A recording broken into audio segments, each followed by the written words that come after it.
Yeah, what up, fight fans? I wanted to get into this article posted by FightHype.com. Shout out to FightHype, where Mayweather blasted his critics. And first, I want to talk about this money issue, about having money is supposed to make you happy. I just want to get off first off and say, having money, yeah, it helps. It's good to have, but having money doesn't make a person happy. When you look at a guy like Robin Williams, Ronda Rousey, Robin Williams was a multi-millionaire and he took his own life because he wasn't happy. Ronda Rousey is a multi-millionaire, but just last week she was talking about committing suicide. So just because a person has money doesn't necessarily mean that they're happy with their life. So I just wanted to put that out there before I go into what Floyd Mayweather had to say. He did his interview with FightHype.com and he said, let me read what he said. He said, it's getting to the point that if me and Triple G would have fought when I was fighting, I would have beat Triple G. And guess what? There was going to be an excuse. Now it's time to go to 168, stated retired, unbeaten pound for pound king Floyd Mayweather. Well, you, when you were fighting Floyd Mayweather, you were the one who put that pressure on yourself by saying you were TBE. You said you were the best fighter ever. No one else no one else gave you that name. You gave it to yourself. You said you were the best fighter of all time. You disrespected the game. You disrespected guys like Muhammad Ali. You disrespected guys like Sugar Ray Robinson. You disrespected guys like Henry Armstrong. You disrespected guys like Joe Louis. You disrespected guys like Willie Pep. You disrespected guys like Benny Leonard. You disrespected guys like Jack Johnson. You disrespected guys like Jack Dempsey. And you disrespected guys like Sam Langford. You disrespected all those guys by saying you were the best ever when you weren't ready to prove that you were the best ever. You were not ready to prove that you were better than those guys, yet you were willing to disrespect those guys. So when you say that you're the best fighter ever, you have to go out there each and every day and prove that you are the best fighter ever, or else you're going to take criticism. You have to be prepared to be criticized. Now, when you talk about guys like Muhammad Ali went out and proved every motherfucking day that he was the best fighter ever. When he said he was going to knock a motherfucker out in 8, he went out and knocked their ass out in 8. Muhammad Ali said, if he keeps talking shit, I'll knock him out in 8. If you think he's great, I'll knock his ass out in 8. Shit like that. And he went out and did it. Went out and fought Joe Frazier. He didn't wait 6 years to fight Joe Frazier. He fought Joe Frazier in his prime. He didn't say, man, if I beat George Foreman, I won't get credit for it. When everybody said George Foreman was going to kill Muhammad Ali, he went and fought Foreman. That's TBE shit. He went out and proved that he was the best ever. Then you got Sugar Ray Robinson. Went 123 when he lost his first fight to who he lost his first fight to. It's gonna come to me. I can't think right now.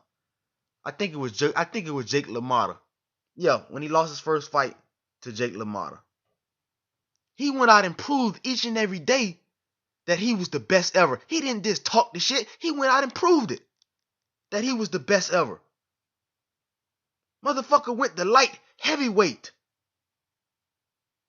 to fight Maxim at light heavyweight and only lost that fight because the motherfucking weather was so hot he nearly passed out. So he had to go out there and prove each and every day why he was the best ever. He didn't just talk that shit. These guys had to prove it.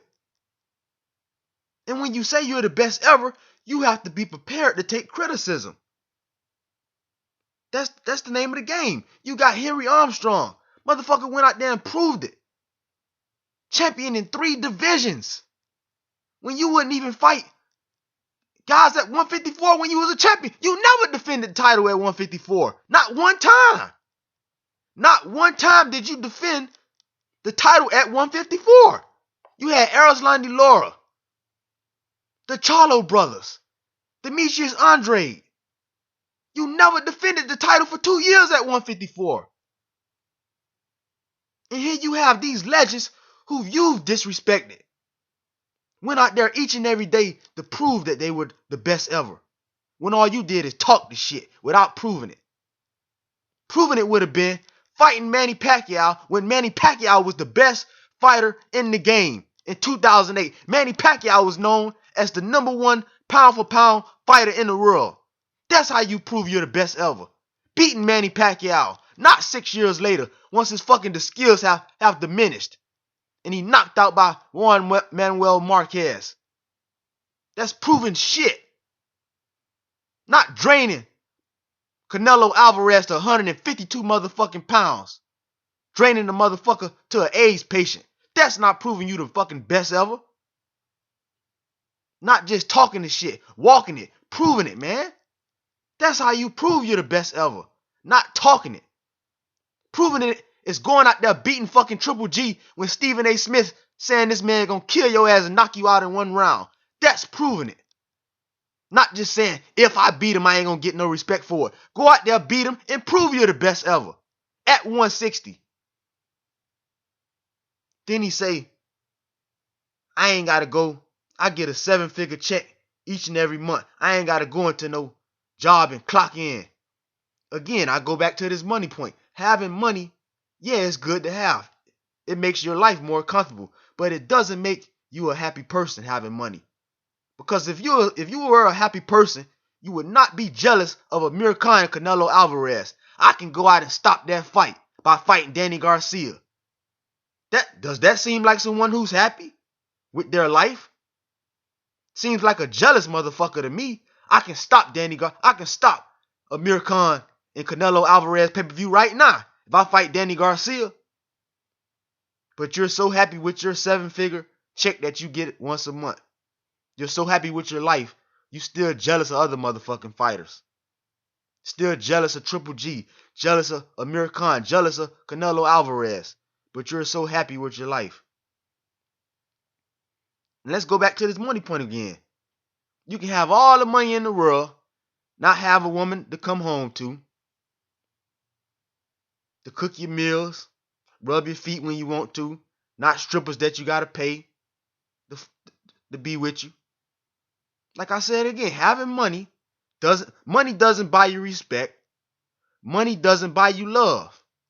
Those are two things that money can't buy you. You can have $50 trillion, but money can't buy you love. Money can't buy you love. Money can't buy you respect. Money can't buy you respect in boxing, in the boxing game. Because true fans know about the boxing game. You can't fool true fans. You can fool dick riders, but you can't fool true fans. So I agree with Floyd in one aspect of his life. He had one of the best minds of making money. He had one of the best financial minds in the game. He made over $800 million in the sport, made $300 million in one night. You can't overlook that. The man had a brilliant financial game plan, financial mindset. The man was brilliant financially. But this TBE shit that he's talking is straight nonsense. And you got to be prepared to take criticism, and you got to expect to take criticism when you say you're TBE and you disrespect all these great legends. Just say you're a good fighter, you ain't no fucking best ever, because you're not willing to prove that you're the best ever. You are a good fighter. I give you that. And you also had the skills. You also had the skills to become the best ever, but you weren't willing to put them skills on the line to prove that you were the best ever. You were only willing to talk it. You were not willing to go out there and prove to the fans that you were indeed the best fighter ever. You were not willing to go out there and prove that. You talked it, but you wasn't willing to prove it. But I give you respect for being the best financial mind in the game, because you help fighters make bigger purses today. Guys are making bigger purses than they ever made. And that was because of Floyd Mayweather and Muhammad Ali. Those guys helped the boxing game grow to make more money in the game. So I give Floyd Mayweather respect for that. You got to respect that man for that, for being a financial genius and making over $800 million in the game. But where your criticism comes in when you started this TBE shit and saying you were the best fighter ever, that's where the criticism came in. That's where you open the door to allow yourself to be criticized. Because you can't say you the best ever, then not go out there and live that shit and prove it. When you make comments like that, you got to go out there and live it, and you got to go out there and prove it. So that's all I wanted to say about this Mayweather situation that he had, this article he did with Fight Hype. You guys let me know what you think. As always, leave your thoughts and post in the comment section.